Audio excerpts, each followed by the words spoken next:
The Macedonian Civil War has just begun. Which side will win this decisive battle and claim the land for their own? Hey, how's it going? My name is Jackie Fish and welcome back to another glorious online battle for Total War Rome 2. In this one we have, as I just said, a Macedonian Civil War. We have the Macedonian nobles going up against the Macedonian court over on this right hand side. The Macedonian court is being supported by a whole wealth of Numidian bowmen, as well as forces from Rome, and also the boy who are over in the green right here. Then over defending the noble Macedonians, we do have the force from Epirus, we have a force from the Arverni, and we also have a force of Swabians going forward. And this battle is already getting kicked off. It should be a very exciting one. You can see the battle lines are very, very large. It's a pretty huge battle for Rome too, so hopefully it will be very, very exciting. And if you guys enjoy these Rome battles, be sure to drop a like and a comment down below. Subscribe if you haven't already, and make sure you hit that bell notification, because without that bell notification your subscription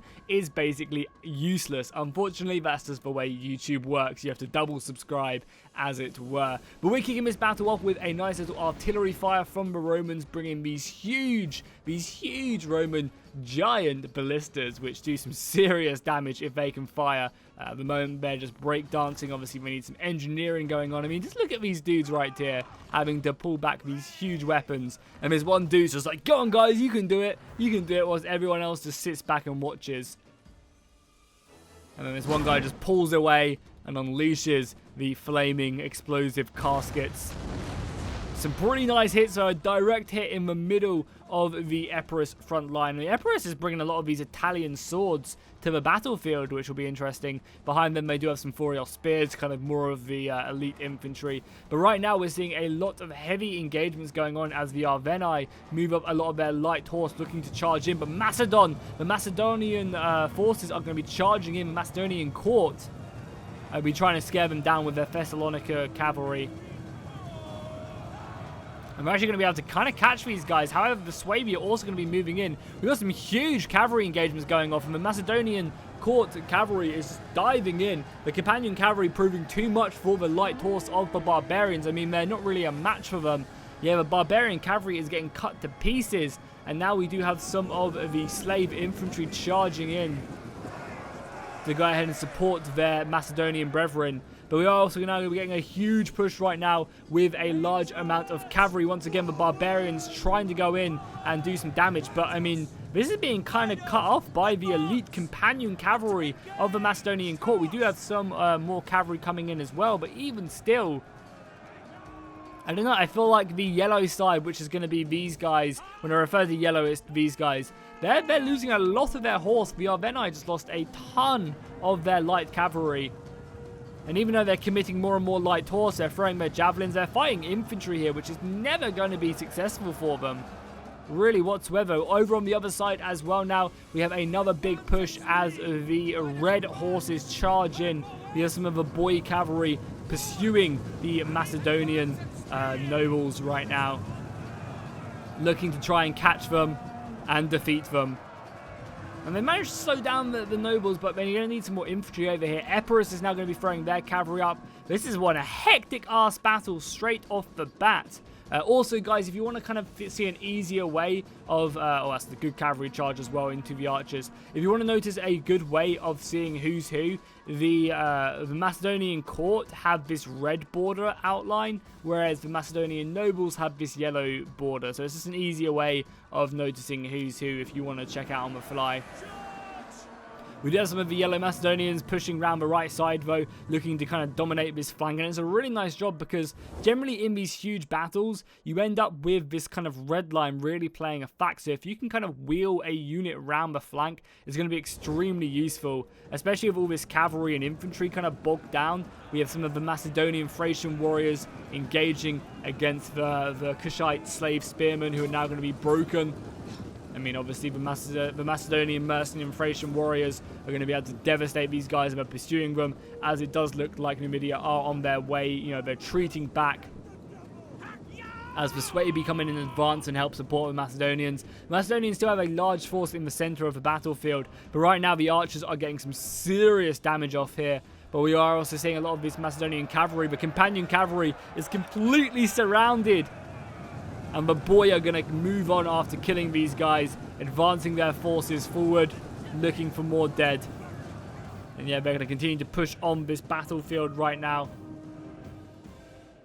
Yeah, killing all the companion cavalry. And let's open up Epirus pretty heavily now. There's a big gap in this flank they can quickly use in. They're going to be throwing in their cavalry. The heavy horse is going to be moving in and just charging down on these mercenary Samnite warriors, who probably aren't going to stand a chance if infantry can get here and help support this cavalry engagement. They're going to be able to completely envelop them and take these guys down. However, the cavalry is falling back, but I mean, they're still very vulnerable. We're going to get a charge here from the Epirus cavalry as well, flying in.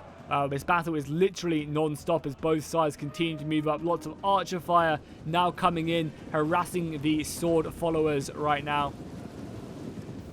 And you can see they are taking some good damage. The bombardment of the artillery as well is still coming in, but the lines are quite thin, so there's not too much for them to go in. But the arrows are finding their mark quite nicely. And as you can see, yeah, this huge cavalry force right now for the Arverni, Suebi, and the Macedonian nobles have really come around, and it's forcing in the defensive line right now. You can see them going all the way around. This is really weird because these guys are like yellow, but they're red on the map. I'm really confused why the replay has done that. Because like on the battle map, these guys are yellow, but on the actual map, these guys are yellow. You know, these are the friendly units, but on the map, these are the friendly units. That's really weird. A lot of the archer fire coming in as more and more soldiers do pour their way in on these flanks. We're getting a huge cavalry engagement right here. The heavy horse going up against the citizen cavalry of Epirus. I think the heavy horse have this. They're just a little bit more elite. And if any infantry can quickly make their way over to this battle, it would be absolutely huge. I don't know if they're going to be able to, but yeah, if they could win this cavalry engagement, that's going to really turn the tide of the battlefield. And there we have it. We actually do have some Epirus infantry making their way over. That could be exactly what they need to turn this battle in their favor, because right now, the other flank is being completely turned in, and they kind of need more support. We also have some chariots as well. Some of these Scythian war chariots, or Scythed war chariots, just moving their way forward, I think looking for some missiles. It's really cool. You don't really get to see chariots too often, so it's very cool that they are being brought. Chariots in Total War never really are that great. They just never work the way they've worked historically. But here we go. They're going to come in and charge in and try and smash through the battle line. Doing a pretty decent job. They can keep on going. You just need to basically draw these guys through, keep their way. I think they did work pretty effectively right there. And oh my god, yeah, they're just going to slaughter these archers, man, with the scythes as well. They're just going to cut them to pieces. That's brutal. The problem is with these chariots is as soon as they get bugged down, they are basically useless, and they're pretty expensive. But I mean, they're doing some pretty good jobs. They've already got, what, how many kills? 151 kills. That's pretty decent. And they're disrupting the front line as well, which is very nice. The cavalry fight is, I think, now going in favor of Epirus, and Macedon have also brought up some of their companion cavalry, so they should be able to silence a lot of the boy cavalry right there. The Numidians have fallen back a little bit as more and more of a cavalry engagement. It seems like the court Macedonian general has now been bogged down by some more of the noble cavalry. So if the Thessalian cavalry can actually kill the general for the red team, that'd be absolutely huge. Who are actually the yellow team. Sorry, I know it's really confusing. I'm getting a little bit confused myself. But you can see, just look at the outlines. The outlines is where it's at. Anything with the red outline is the red team. And you guys know the rest. A lot of archer fire coming in here to silence a lot of these dudes, and we do have the Macedonian hoplites now being engaged upon as the Bloodsworn of the Suebi charging in against them. A very, very effective unit, can do some serious damage. Especially now that there's gaps appearing. And oh my god, the Suebi have torn through this unit of hoplite militia. And yeah, they're wrecking the Macedonian front line. Yeah, the Suebi are now moving around, trying to envelop the rest of the shield bearers. Like, this is an elite unit of Macedonian hoplites about to be completely enveloped. We have the Romans advancing as well, as they engage up against the furious spearmen of the noble Macedonians, as well as fighting the Levy Freemen. But I mean, these Levy Freemen engaging this unit is actually pretty decent because it's bogging them down. We also have a lot of arrow fire going in on the auxiliary Syrian archers. And the cavalry is still running amok. Yeah, I think this Macedonian general, for the court Macedonians, the red Macedonians, is done for. He's going to die very, very quickly and then be sent to the grave. And now we have cavalry as well running amok in the back lines, hitting a lot of these gladiators. The gladiators are a great shock infantry, but if the cavalry can deal with them, that's very important. And I think this cavalry unit is going exactly for these archers. The gladiators are trying their best to get in the way. I think this cavalry might be stuck to go into them, yeah. Nice screening force there for the dude. The cavalry is just going to be trying to go straight through that and hit these archers. The Syrian archers are so important to kill as the general's bodyguard for Rome continue to move in. Over on this other side, we're still getting a heavy engagement of cavalry, but it does seem like the yellow side has managed to claim that. And now we're getting more and more infantry being committed right here, trying to hit some of the Oathsworn who have now committed themselves to the battlefield. But yeah, this right flank is completely collapsed in, and the Romans are now going to be up against it because they're going to be getting enveloped very quickly. The Praetorian Guard have committed themselves to try and stem the bleeding, but yeah, I don't think it's going to be too great for them. Just simply because, you know, even they don't have the numbers to really commit in. You can see the general's bodyguard coming into like this little wedge formation right there. But there's so many men advancing in, and you really need these Numidian infantrymen to come in and try and, you know, kind of cut this off as the Suebi cavalry comes flying in, just decimating these Syrian archers. Yeah, more of them coming in as well. The general's bodyguard, the noble riders. And I think very quickly this alliance of Rome, the Macedonian court, their African allies, and the boy are just crumbling before our eyes. There's just, you know, that flank completely collapsed in, and it was kind of the beginning of the end. However, the Romans are standing strong. They are a superpower after all, and they have managed to find some gaps in the kind of coalition's battle line, and they are doing some serious damage to that battle line now, breaking some of the noble Macedonians. And that's going to be great for the red side. You know, if they can clear up this flank, they can hopefully reform. You can see they are now reforming to deal with them, charging in against their rear lines, preventing this envelopment from going south really quickly. This was a really nice move by Rome, and they might have been able to stem the bleeding just long enough because, you know, Macedon is throwing in more of infantry, and they had their cavalry. But if these sides can charge in, and then all hope is not lost. I mean, this battle is such a mess right now. It's very hard to tell who's winning and who's losing. And that's why I tend not to like it when there's multiple of the same faction on different sides. But this battle does have a theme, and it is a Macedonian civil war. So, you know, I'll let them off just this once. But yeah, this battle is extremely messy. And seeing two Macedonians makes it a little bit messier as well, but as I said, it's fine. The Romans are now going up against the Thracian warriors, which have the Falxes, and the Falxes do great armor-piercing damage, so that's going to be very beneficial for them, fighting the Praetorian Guard, but I think even Praetorian Guard are going to do pretty decent. The Roman general is down to 16 men as well. I know we haven't really been looking at the African faction, but it seems like he is just getting, you know, picked apart from the sheer amount of cavalry from Epirus, Macedon, and the Suebi. Yeah, his archers now being hit as well. I think we're going to end up with a pretty big Roman last stand. We do have the Arverni general, though, fighting away against some sword fellows of the boy.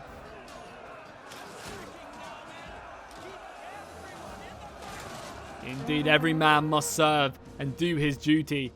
Yeah, it really seems like the Romans are just fighting everyone. There are a few of the Numidian swordsmen. I don't know if these guys are from Numidia. They're probably not. But I don't know their name of the faction. So I I never played the African DLC, so I have no idea what factions they added in. And I know Numidia is one of them, so. We do have some of these Cambrian bowwomen from the Suebi, which are really good because, you know, even though they're bowmen, they have a pretty good defense against cavalry, being in the fact that they have that spear. So a lot of the time when you're zoomed out, you don't realize that you're fighting a spear infantry because all you see is this bow. But unfortunately, against heavy Romans, it's not going to be great. However, we do have a Suebi cavalry charge coming in. Obviously, the women were just a shield there to hold the infantry in place. The bowwomen, I should say. The Romans have done a great job there, and it just goes to show the military prowess of Rome. And I mean, it doesn't look like the yellow side has too much left, honestly. Like, if these guys can meet up with the Romans, I think it's great. But right now, the Romans are just getting picked apart bit by bit. You know, with the sheer amount of disorder in this battle, they really don't have a lot. Something I would love to see as well is like a massive battle where everyone's just like 4 armies are in one battle line rather than kind of like one army next to one another. I'd love just to see all these armies, maybe like a cool sub-commander battle would be great, and all these armies are just in one big bulk, you know, with it's like, I don't know, like seven units long, and everyone just, you know, there's multiple ranks in the battle. I think that'd be so cool. Yeah, maybe a sub-commander battle would be great. So if the guys who sent this in are watching this battle, you know, be sure to, you know, if you want to get a sub-commander battle going, that'd be absolutely awesome. Because I'm sure if you guys would like to see a sub-commander battle, let me know in the comments down below, and I'm sure they'll be able to see it as well. So cavalry continues to come in against the legionary cohort. And the Praetorians, yeah, it's just hammering anvils right now. The Romans, you know, don't have any cavalry left. And they need to make their way over to their African allies. But I mean, even still, it's not like the Macedonians have a ton left anymore. The yellow Macedonians, I should say. It's just archers, really, and cavalry. If they can just box up, I feel like it's very, very hard for the Suebi to win.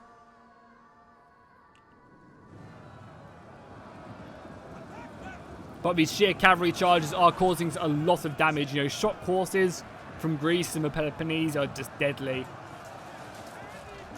They really are. So having all these charges come in are just very nice.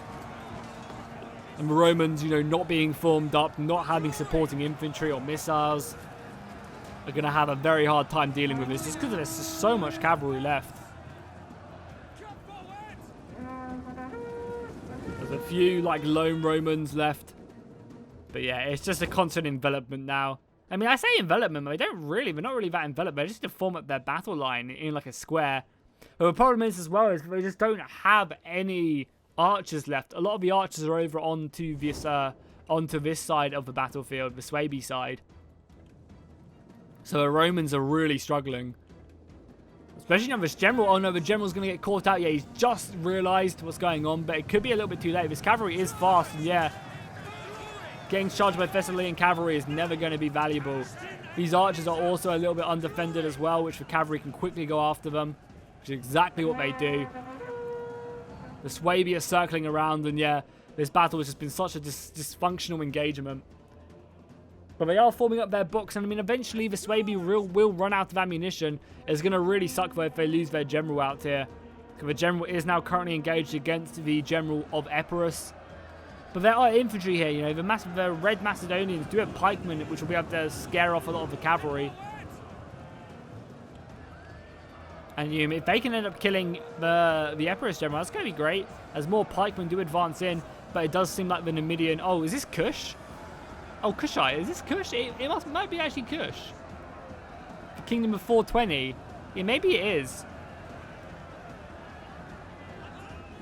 But unfortunately, the general has gone. I'm going to call them Kush from now on, because I think they might be. Because that's what people love to play. Apparently, it's a really good faction, so I see a lot of people playing it. Yeah, I think they are Kush. They might be bad for calling them the Numidians. I think the Numidians have like a red flag, or like a purplish flag.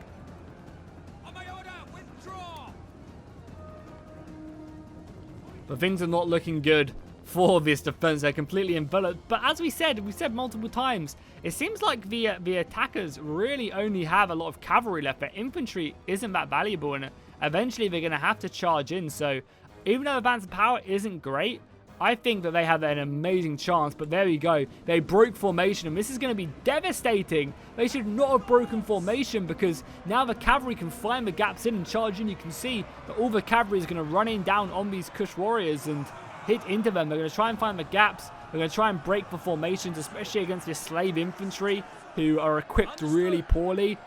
The elite Macedonian cavalry is going to have a field day. I mean, look at all these gaps now appearing. The infantry is being surrounded. The Romans are being taken care of. They should have really just committed to staying in that defensive formation, because they were at a disadvantage. But I am, you know, it's more exciting to see them be a bit more aggressive. So as a viewer, I'm happy. But as a statistician, or a tactician, I don't know what I was saying there. As a tactician, you know, I think they should have stayed there. However, they're going to get time to rebuild, though, as the Macedonians do fall back out. as I guess they're waiting for another charge, looking to envelop a little bit more. I mean, honestly, all they need to do is just really focus down one position, and that's exactly what they're doing. Just try and hammer in one corner really effectively, and that's a beautiful cavalry charge coming in there by Epirus. They're just going to hammer, anvil, and get out of there. Yeah, but the defense is just going to once again hold firm. But yeah, in situations like this, all you need to do is just smash down one corner of it and then crumble the rest, because there are a lot of missile fire. What remains of these Bloodsworn are throwing a few javelins left on the pikemen. But it's very hard because it's not like the Suebi have a lot of infantry. It's just sheerly cavalry. They could also dismount their cavalry as well. That might not be a poor thing, but they don't really need to because they're smashing down a lot of the slave infantry. It's not like there's just spearmen. They have to be, yes, be careful of the spearmen.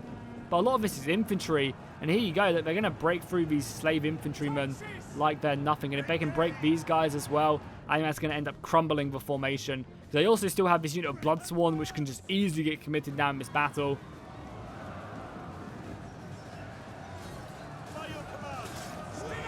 Cavalry coming in to help try and break these guys. And yeah, I think the Kush infantry, even though they held bravely, they just don't have the numbers anymore. Especially with these ballistas as well. It's kind of making things a little bit harder for them to form up correctly.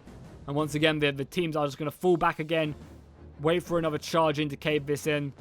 But we have such a good effective charge coming right into the flank now. I love the 420 Kingdoms weapons though. They're really cool, having more of that kind of curved blade. That Dothraki blade. It's really cool.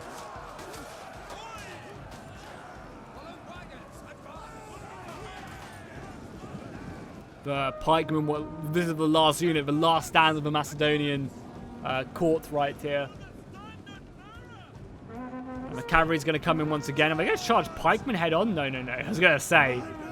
But the Bloodsworn, yeah, the Bloodsworn are coming around the back. This is great. Yeah, this is so good because they're going to have to turn around or get slaughtered by the Bloodsworn. And as soon as they turn around, the cavalry is going to come right into their side. And that's going to break the pikemen, surely. Yeah, their formation got completely enveloped. And even though the javelins are coming in, the pikes are broken, and that's the most important thing. They could probably do exactly the same thing here. Maybe get a cavalry unit through these. No, they are retreating back for pikemen. They just need to try and hold them in place, I think, more than anything else.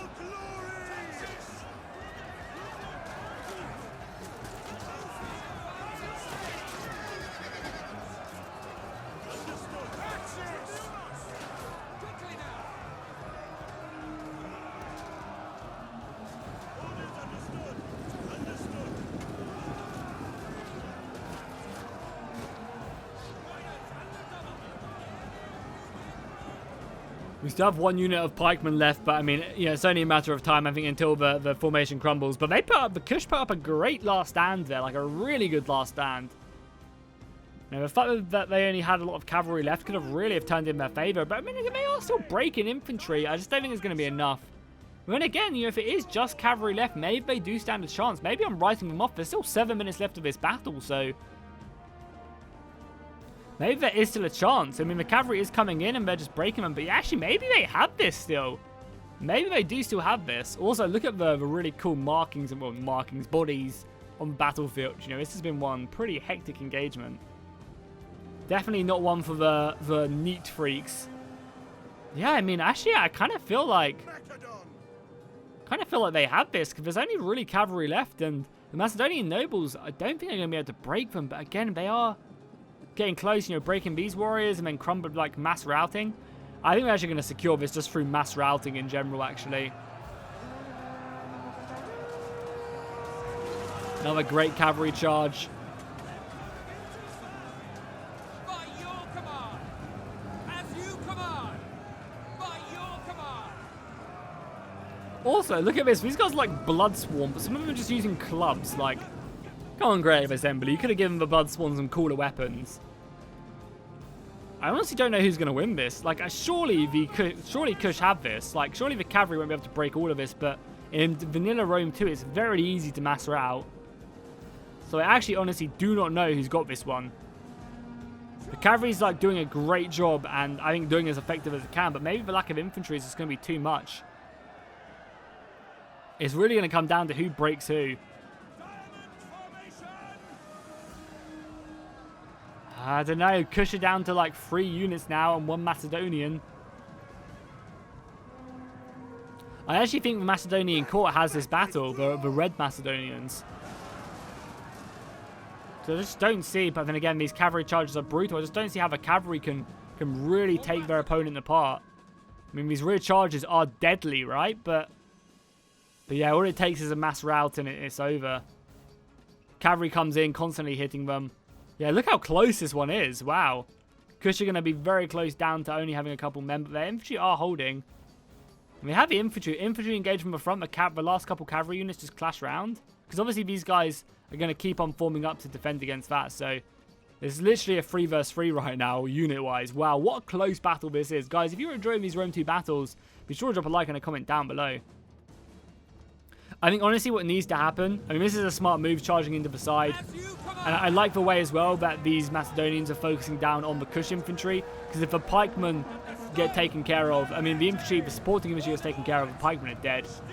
And they might have this. Does cavalry rear charge, yes, no, oh that was so close. And the cavalry are going to take damage. Like, every man counts right now, but these dudes are only down to 2 men, so just wait until the Bloodsworn kill the Kush infantry. And then it is over. Another cavalry charge coming in. Yeah, there you go. Surely they have that now. You just engage a pikeman, the cavalry comes in and it's over.